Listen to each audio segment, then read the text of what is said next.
Movie की शुरुआत में एक बिल्डिंग को दिखाते हैं जिसमें आग लगी होती है और पूरी बिल्डिंग धुएं से भरी होती है। हमारा हीरो किम उस बिल्डिंग से एक बच्ची को बचाता है और उसे एक रस्सी की मदद से ला रहा है। तभी उस रोप में भी आग लग जाती है और किम का साथी उसे अपना हाथ पकड़ने को कहता है, पर इतने में रस्सी पूरी तरह से जल जाती है और वे दोनों ही धड़ करके नीचे गिर जाते हैं। तभी हमें किम के गिरने का स्लो मोशन दिखाते हैं। गिरते वक्त उसकी आंखों के सामने बचपन से लेकर अब तक उसकी लाइफ में जो भी हुआ होता है वो सारे दृश्य आते हैं। नीचे गिरकर उसकी आंखें खुल जाती हैं और वो सोचता है शुक्र है मुझे कुछ नहीं हुआ, और वो देखता है कि वो बच्ची भी सुरक्षित होती है और अपने पेरेंट्स के पास भाग रही होती है। अब वो उठता है और उस बच्ची के पास जाकर उसका नाम पूछता है कि आपका नाम क्या है, पर कोई उसको देखता ही नहीं। वो हैरान हो जाता है कि मुझे कोई देख क्यों नहीं रहा। इतने में कोई उसका नाम पुकारता है, शायद उसी बच्ची ने मुझे बुलाया होगा। ऐसा सोचकर वो उस लड़की से कहता है मेरा नाम किम है, तुम्हारा नाम क्या है बेटी। इस बार भी कोई उसे मुड़कर नहीं देखता। इन सबको क्या हो गया है, ऐसा सोचकर वो दूसरी ओर देखता है जहाँ दो लोग खड़े होते हैं। उनमें से एक है हाय जो ऊंचे कद का आदमी है और उसने कोट पहना होता है।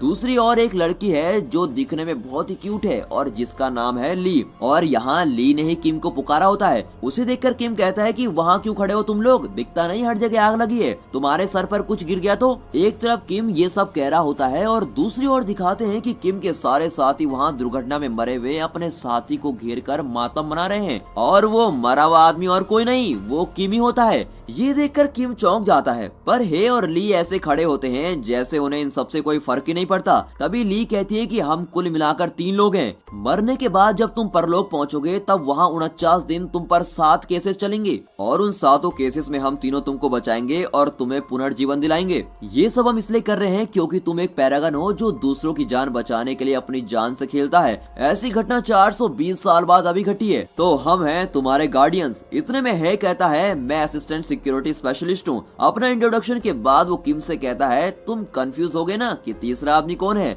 वो तीसरा आदमी है कैप्टन गैंगरिम। वीडियो में आगे जाने से पहले अगर आप भी अपने माँ से प्यार करते हो तो चैनल को सब्सक्राइब और वीडियो को लाइक जरूर करना। वो तुम्हारे क्रियाक्रम के लिए गए हैं, पर जहाँ तक मुझे पता है वो खाने के लिए गए होंगे। इस तरह वो मजाक कर रहा होता है। फिर दिखाते हैं कि आसमान से साइक्लोन जैसा कुछ आता है जो किम को खींच ले जाता है। तभी किम रियलाइज करता है कि अब वो बिल्कुल मर चुका है और उसकी आत्मा ऊपर जा रही होती है। फिर भी उसे विश्वास नहीं होता। वो चिल्लाने लगता है कि मैं अपनी माँ को देखना चाहता हूँ, उससे अभी बात करना चाहता हूँ, पर वो साइक्लोन उसको खींचकर ऊपर ले जा रहा होता है। कट करके गैंगरिम को दिखाते हैं जो गार्डियंस का कैप्टन है। जैसा है ने कहा था बिल्कुल उसी तरह गैंगरिम खाना खा रहा होता है। लगता है उसे खाना अच्छा नहीं लगा इसलिए वो थोड़ा खाकर उठ जाता है। तभी वो किम की माँ को देखता है। किम का भाई सुयोंग उसकी माँ के पास जाता है और माँ से कहता है कि चलो माँ हमारे जाने का वक्त हो गया है। कट करके दिखाते हैं कि किम परलोक पहुंच चुका है और वहाँ गेट ऑफ आफ्टर लाइफ यानी परलोक का गेट के बाहर खड़ा है। वहाँ मरे हुए लाखों लोगों की भीड़ लगी भी होती है।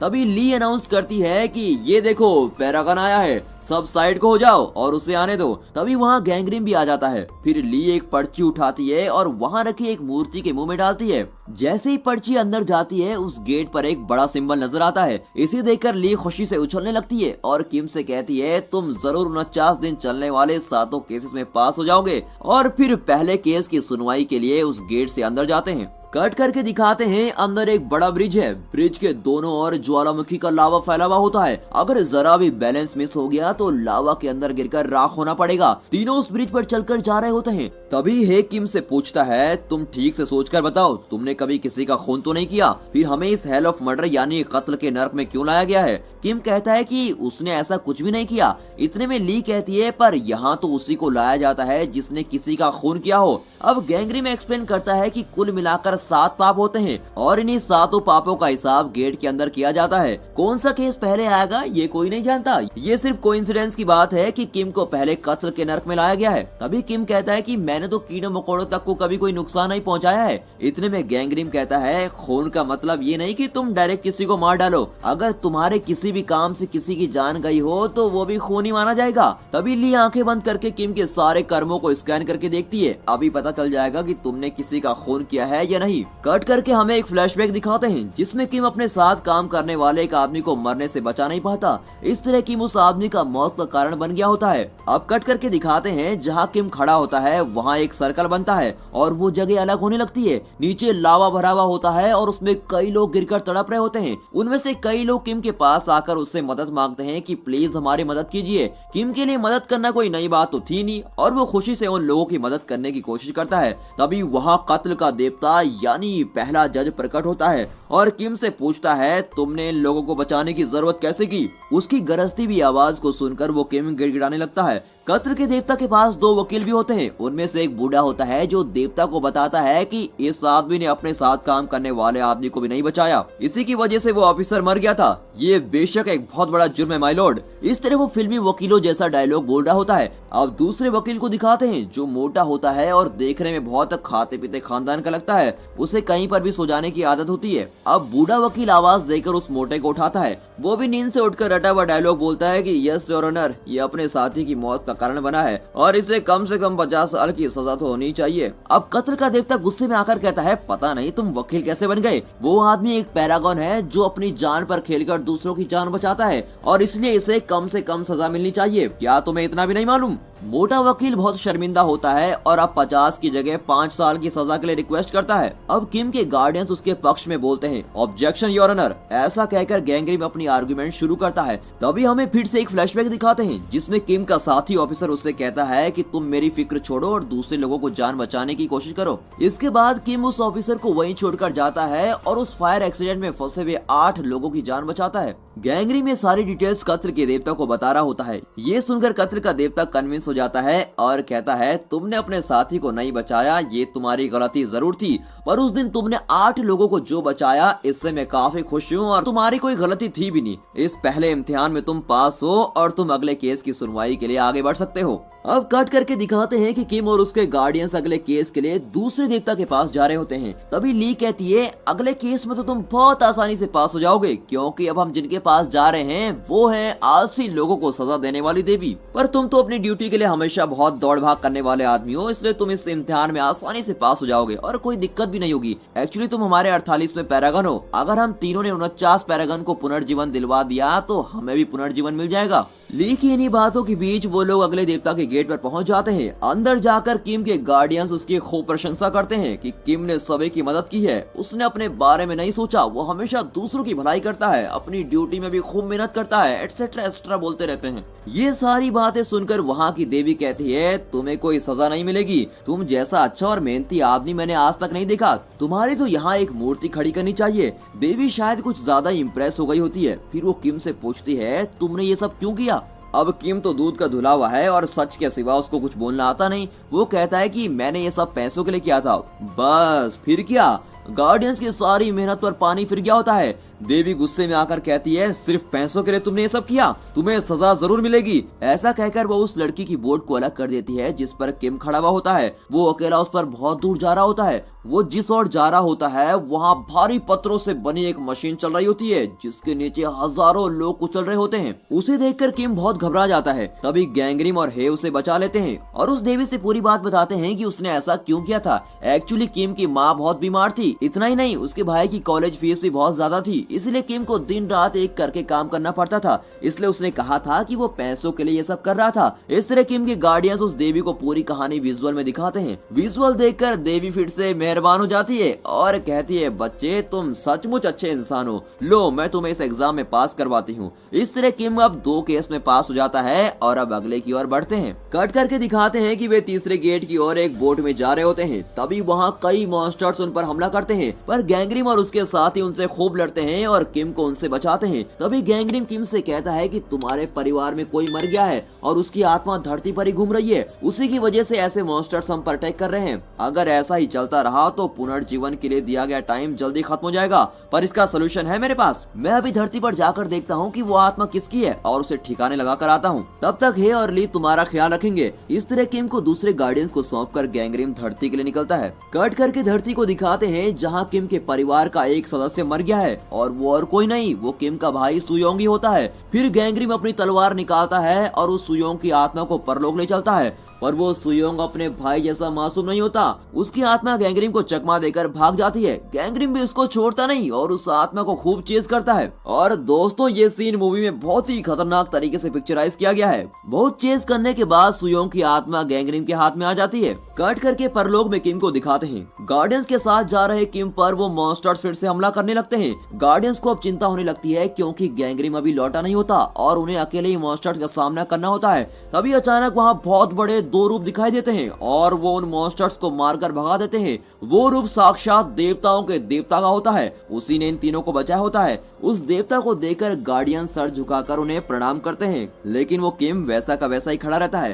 पर गार्डियंस उसे भी जबरदस्ती प्रणाम करवाते हैं। इतने में देवताओं का देवता पूछता है, ये तो पैरागन है ना, फिर इस तरह के मॉन्स्टर्स इसे क्यों सता रहे हैं? तभी गार्डियंस कहते हैं कि इस सिचुएशन को ठीक करने के लिए हमारा कैप्टन धरती पर जा चुका है और जल्द से जल्द सब कुछ ठीक करके वापस लौट आएगा। तो देवता कहता है, ठीक है, काम जल्दी जल्दी हो जाना चाहिए। जो आत्मा इस तरीके से घूम रही है उसको जल्दी से ठिकाने लगवाओ। देवता की बात सुनकर किम टेंशन में आ जाता है क्योंकि उसके परिवार का सदस्य ही मरा होता है। गुस्से में वो देवताओं के देवता का शर्ट पकड़ता है और उसे डांटता है। ये देखकर गार्डियंस टेंशन में आ जाते हैं कि ये कर क्या रहा है और जल्दी से किम को देवता से दूर करते हैं। फिर वे देवता से माफी मांगते हैं पर देवता किम को कुछ नहीं करता।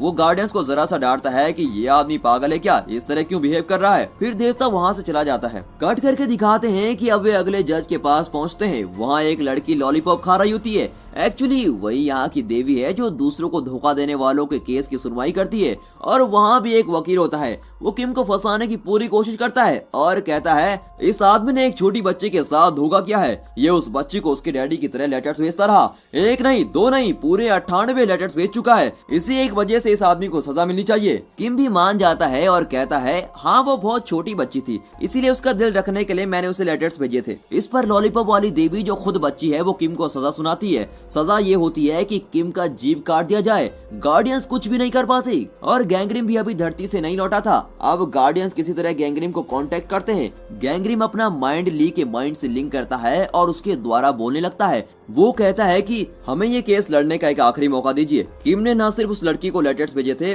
बल्कि अपनी खुद की माँ को भी 15 साल तक ये झूठे लेटर्स भेजता रहा। उन लेटर्स को पढ़ते पढ़ते इसकी माँ, जिसे डॉक्टर्स भी जवाब दे चुके थे, वो बिल्कुल ठीक हो गई थी और घर से दूर रहकर भी ये अपनी माँ को खुश रखने के लिए उन्हें झूठे लेटर्स लिखता रहा कि माँ मैं बहुत खुश हूँ, मेरी शादी हो चुकी है और मैं बहुत अच्छी जिंदगी जी रहा हूँ। ये सब पढ़कर इसकी माँ बहुत खुश हो गई थी। बिल्कुल इसी तरह का असर उस छोटी बच्ची पर भी था जिसको इसने लेटर्स लिखे थे। अपने पापा के मर जाने के बाद वो बहुत दुखी थी। इसके लेटर्स पढ़कर वो बहुत खुश होती थी और अपने दुख से बाहर आ गई थी। इसी तरह से गैंगरिम किम की पूरी सच्चाई बताता है। सारी सच्चाई सुनकर लॉलीपॉप देवी कहती है, किम तुम सच में बहुत भले मानुस हो, तुम्हें अभी यहाँ से पास करवाती हूँ और तुम अगले केस की तरफ बढ़ सकते हो। कट करके एक जंगल को दिखाते हैं जहाँ तीनों चल रहे हैं। तभी वहाँ गैंगरिम पहुँचता है और किम से कहता है, मैंने तुम्हारी माँ को देखा और वो बिल्कुल ठीक है, तुम्हारा भाई भी बिल्कुल ठीक है। ये सुनकर किम खुश हो जाता है कि चलो भाई शुक्र है मेरे परिवार में किसी को कुछ नहीं हुआ। तभी गैंगरिम दोनों गार्डियन से कहता है कि सुयोंग मर गया है, पर ध्यान रखें कि किसी को इस बात की खबर ना हो। ऐसा कहकर वो फिर से धरती के लिए रवाना हो जाता है। कट करके दिखाते हैं कि सुयोंग के साथ क्या हुआ था। सुयोंग एक सोल्जर होता है। वो रात को एक वॉच टावर पर खड़ा उस एरिया को गार्ड कर रहा होता है। उसके साथ एक जूनियर सोल्जर भी होता है जो बहुत डरा हुआ होता है। सुयोंग उसकी हिम्मत बढ़ाता है और उसे मोटिवेट करते हुए उसे गले लगाता है, पर तभी वो जूनियर सोल्जर गलती से गन का ट्रिगर दबा देता है। सुयोंग को गोली लगती है और उसके मुंह से भी खून निकलने लगता है। इस हालत में भी वो अपने जूनियर को बचाना चाहता है और कहता है, तुम सिर्फ कर्नल को फोन कर दो, दूसरे किसी को कुछ भी मत बताना वरना तुम मुश्किल में फंस जाओगे। फिर कर्नल वहाँ पहुँचता है और सुयोंग को देखकर वो घबरा जाता है क्योंकि उसी ने दोनों को यहाँ खड़ा किया था। उसे इस बात का भी डर था कि उस पर इंक्वायरी होगी कि उसने जूनियर सोल्जर को ऐसी रिस्की जगह को गार्ड करने के लिए क्यों रखा था। इन सब बातों से बचने के लिए उस जूनियर सोल्जर के साथ मिलकर वो एक प्लान करता है कि सुयोंग को कहीं दफना देना चाहिए। कट करके किम को दिखाते हैं। अब वो तीनों अटलांटिक जैसी किसी बर्फीली जगह पर चल रहे होते हैं। तभी अचानक वहाँ स्नो स्टॉर्म होने लगता है और कई अड़चने भी आने लगती है। किम पूछता है, मेरे परिवार में तो सब ठीक है पर इस तरह की अड़चने क्यों आ रही है। वहाँ एक रोप कार नजर आती है और तीनों उस पर चढ़ जाते हैं। कट करके फ्लैशबैक में सुयोंग को दिखाते हैं वो मरा नहीं, अभी भी जिंदा होता है, पर कर्नल और जूनियर सोल्जर ये नहीं जानते कि वो जिंदा ही है और उसको दफना देते हैं। फिर वे उसकी माँ के पास जाते हैं और कहते हैं कि आपका बेटा कहीं भाग गया है, आर्मी में ज्वाइन करने के बाद न जाने वो कहाँ भाग गया। इस तरह झूठ पे झूठ बोलकर वो उसकी माँ को दुखी कर रहे होते हैं। ये फ्लैशबैक देखकर गैंगरिम को भी अपना फ्लैशबैक दिखने लगता है। बिल्कुल इसी तरह गैंगरिम के पिता भी किसी युद्ध में लाशों के बीच जिंदा गड़ गए थे। उनकी इस तरह की मौत से गैंगरिम की माँ भी बहुत रोई हुई होती है। कट करके हेल ऑफ इनजस्टिस यानी अन्याय के नर्क को दिखाते हैं। यहाँ उन लोगों को सजा दी जाती है जो अपने स्वार्थ के लिए दूसरों को धोखा देते हैं। ऐसे लोगों को यहाँ एक कांच के बॉक्स में बंद करके फ्रीज कर देते हैं और उन्हें बहुत टॉर्चर किया जाता है। ये सारी डिटेल्स ली बता रही होती है। कट करके अगले सीन में तीनों को एक रोप कार में जाते हुए दिखाते हैं। तभी न जाने है कि ख्यालों में खो जाता है और वो किम को बता देता है कि उसका भाई मर चुका है। ये सुनकर किम चौंक जाता है। उसी वक्त उस रोप कार का रोप कट जाता है और कार एक तरफ से लटक जाती है। अपना किम तो फायर फाइटर है, वो बड़ी खूबी से खुद को और अपने गार्डियंस को बचा लेता है। अब वो ठान लेता है कि वो पुनर्जीवन पाकर ही रहेगा। कट करके दिखाते हैं कि अब गैंगरिम उस जगह पर खड़ा होता है जहां सुयोंग को दफनाया गया था। तभी हे आता है और पूछता है कि आप यहाँ क्या कर रहे हैं? उस आत्मा को मिटाना ही तो आपका काम है, पर यहाँ बेकार वक्त क्यों बर्बाद कर रहे हैं? उसका गुस्सा देखकर गैंगरिम भी गुस्से में आ जाता है और फिर दोनों में झगड़ा हो जाता है। गैंगरिम चिल्लाता है कि यहाँ मैं सीनियर हूँ या तुम्हें मेरे ऑर्डर्स मानने पड़ेंगे। मुझसे सवाल करने का तुम्हें कोई हक नहीं। अपना काम मैं अच्छी तरह जानता हूँ और तुम अब जाओ और अपना काम संभालो। हे भी बिना सवाल किए वहां से चला जाता है। कट करके दिखाते हैं कि किम और गार्डियंस अगले गेट के अंदर जा रहे हैं। ये जगह हेल ऑफ बिट्रायल यानी विश्वासघात का नर्क है। यहाँ भी एक देवी जज है। एक पैरागन होने के नाते किम को यहाँ फ्री पास मिल जाता है। इस इम्तिहान में भी किम बिना ज्यादा मेहनत किए पास हो जाता है। कट करके दिखाते हैं कि गैंगरिम धरती पर उस जूनियर सोल्जर को देखता है जिसने गलती से सुयोंग पर गोली चलाई थी। कर्नल ने उस सोल्जर को कुछ दिन की छुट्टी दी होती है और पैसे दे दिए होते हैं और कहता है जाओ मजे करो, तब तक यहाँ सब ठीक हो जाएगा और तुम्हारा जी भी हल्का हो जाएगा। ये दृश्य सुयोंग की आत्मा देख रही होती है। कट करके दिखाते हैं कि वो सोल्जर एक पब में जाकर खूब पीकर एंजॉय कर रहा होता है। सुयोंग की आत्मा उसे मारने की कोशिश करती है, पर गैंगरिम को वहाँ देखकर वो आत्मा वहाँ से भाग जाती है। पर गैंगरिम उसका लगातार पीछा करता है और आखिर में उसे पकड़कर एक बिल्डिंग से बांध देता है। फिर गैंगरिम उससे कहता है देखो तुम जो करने जा रहे हो वो बिल्कुल गलत है। अगर तुम बदला न लेने का वादा करो तो मैं तुम्हें पुनर्जीवन दिला सकता हूँ। तुम कुछ दिन सब्र करो। आत्मा कहती है मैंने कितनी तकलीफें सही है इसका तुम्हें बिल्कुल भी अंदाजा नहीं है। मैं तो उन लोगों से बदला जरूर लूंगा। ऐसा कहकर वो आत्मा फिर से एक बार गैंगरिम से बचकर भाग जाती है। कट करके उस सोल्जर को दिखाते हैं जो सीधे कर्नल के पास वापस जाता है और कहता है मुझसे ये सब नहीं होगा, मैं बहुत ही गिल्टी फील कर रहा हूँ, मैं मर जाना चाहता हूँ। कर्नल उसे डांटता है तुम ये क्या बकवास कर रहे हो, ये उतना बड़ा पाप भी नहीं जितना तुम समझ रहे हो। इस तरह उसे समझाकर वहाँ से भेज देता है। ये सब कुछ सुयोंग की आत्मा देख रही होती है। कट करके किम और गार्डियंस को दिखाते हैं। गैंगरिम कह रहा होता है कि सुयोंग की आत्मा बहुत जिद्दी है। यहाँ सब कुछ ठीक चलने के लिए ये जरूरी है कि उसकी आत्मा को खत्म कर दिया जाए। ये सुनकर किम दौड़कर चला आता है और गैंगरिम के पैरों पर गिरता है कि प्लीज मेरे भाई को कुछ मत करना, उसे भी यहाँ लाकर पुनर्जीवन दिला दीजिए ना। इस तरह किम गैंगरिम से विनती करने लगता है। कट करके दिखाते हैं कि धरती पर रात हो चुकी है। तब वो जूनियर सोल्जर किम के घर जाता है और किम की माँ के सामने शराब पीने लगता है। ये देखकर किम की माँ दरवाजा बंद कर देती है। फिर वो सोल्जर एक पर्ची घर के अंदर डालकर वहाँ से भाग जाता है। किम की माँ उसे खोलती है तो उसमें एक मैप होता है जिसमें एक जगह पर एक्स मार्क होता है और एक्स मार्क वाली जगह पर सुयोंग को दफनाया गया था। कट करके दिखाते हैं कि जूनियर सोल्जर खुद को फांसी लगाने की कोशिश कर रहा होता है। ये दृश्य गैंगरिम और सुयोंग की आत्मा दोनों ही देख रहे होते हैं। तब सुयोंग उस सोल्जर के बारे में समझ जाता है और उसे यकीन हो जाता है कि इसने अनजाने में ही गोली चलाई थी और उस घटना के बाद बेचारा बहुत ही पछता रहा होता है। इसे मैं मरने नहीं दूंगा। ऐसा सोचकर सुयोंग की आत्मा गैंगरिम से उस आदमी को किसी तरह बचाने को कहती है। तब गैंगरिम उससे कहता है कि मुझसे प्रॉमिस करो कि तुम मेरी बात मानोगे तभी मैं इसे बचाऊंगा। सुयोंग की आत्मा मान जाती है। फिर गैंगरिम उस सोल्जर को बचा लेता है।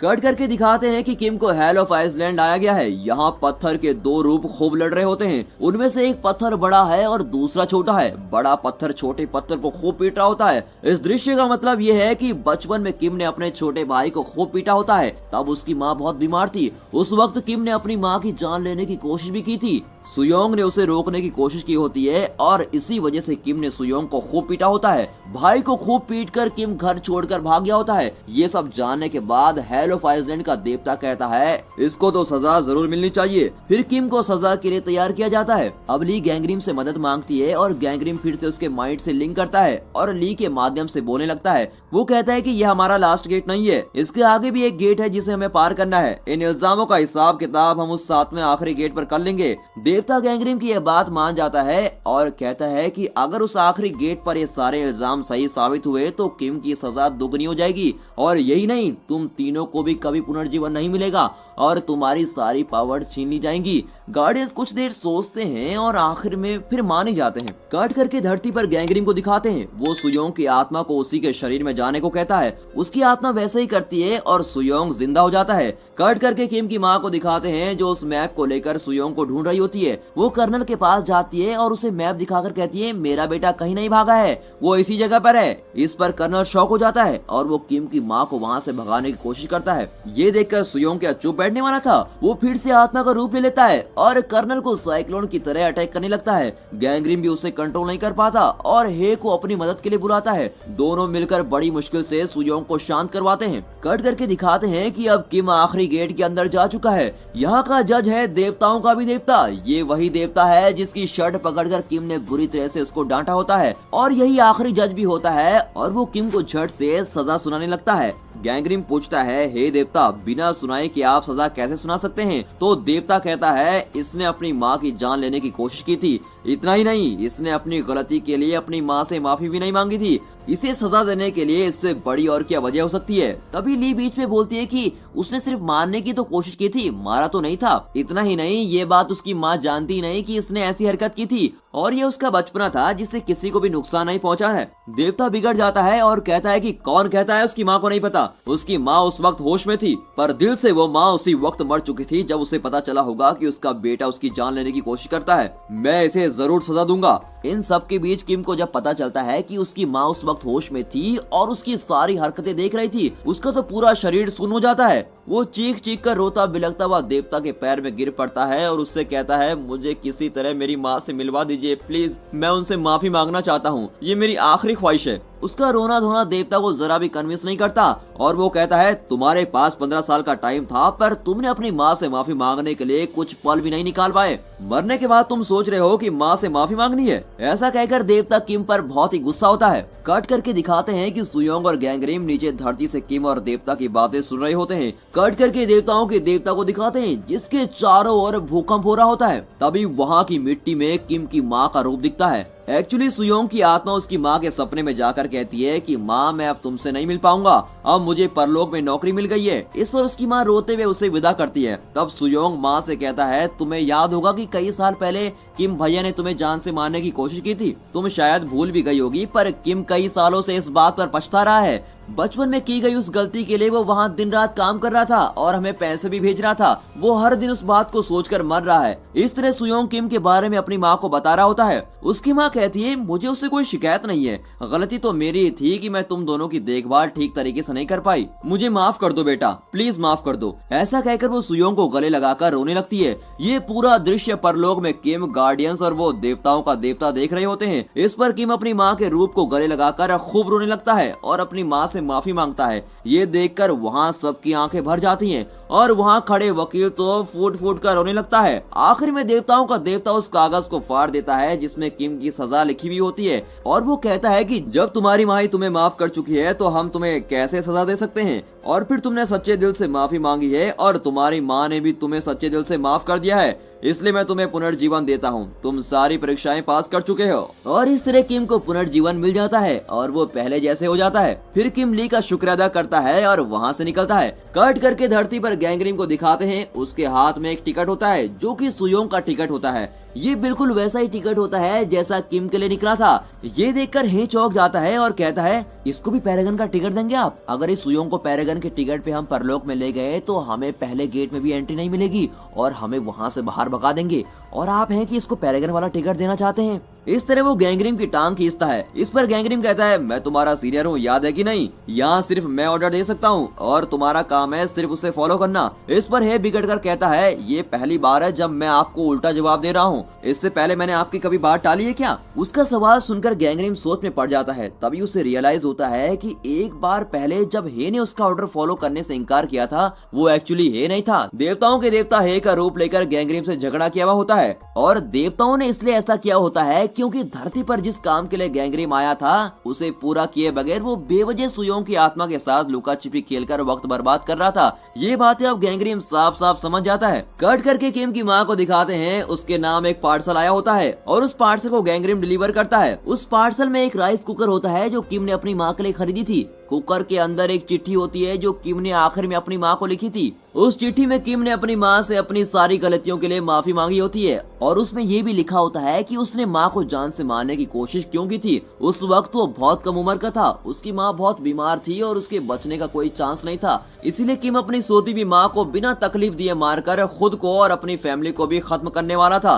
और यही उसका प्लान था। पर उस दिन सुयोंग ने उसे देख लिया था और इसी वजह से वो घर छोड़कर भाग गया था। पर वो 15 साल घर से दूर रहकर भी अपनी माँ और भाई का पूरा ख्याल रखता था। उसके लिए बहुत मेहनत करके काम करने लगा और उन्हें पैसे भेजता रहा। इतना ही नहीं, अपनी बीमार माँ को खुश करने के लिए 15 साल तक वो चिट्ठियां भेजता रहा कि वो एक बहुत ही खुशहाल जिंदगी जी रहा है। उसने ये सब भी लिखा होता है कि उसकी शादी हो गई है और वो अपने परिवार के साथ बहुत सुखी है। उसकी चिट्ठियां पढ़कर उसकी माँ को अपने बेटे पर बहुत गर्व होता है। कट करके दिखाते हैं कि गैंगरिम, हे और ली अब अपने 49वें पैरागन यानी सुयोंग को परलोक ले आए हैं और उसे पुनर्जीवन दिलवाने का प्रोसेस शुरू कर रहे हैं। अगर इन तीनों गार्डियंस ने इस पैरागन को पुनर्जीवन दिलवा दिया तो तीनों गार्डियंस खुद भी पुनर्जीवन पाकर मुक्त हो जाएंगे। इस मैसेज के साथ ये मूवी यहाँ पर खत्म होती है। आगे चलकर क्या इन गार्डियंस ने सुयोंग को पुनर्जीवन दिलवाया और गैंगरिम का फ्लैशबैक क्या है, ली और हे का फ्लैशबैक क्या है, ये सब जानने के लिए इस मूवी का सीक्वल देखना जरूरी है। जल्दी हम इसका सीक्वल वीडियो भी लेके आने वाले हैं, इसलिए चैनल को सब्सक्राइब करना ना भूलिए। साथ ही अपने फ्रेंड सर्कल में इस वीडियो को शेयर जरूर कीजिए ताकि वे इस वीडियो और इसके सीक्वल को देखकर एंजॉय कर सकें। And finally thanks for watching.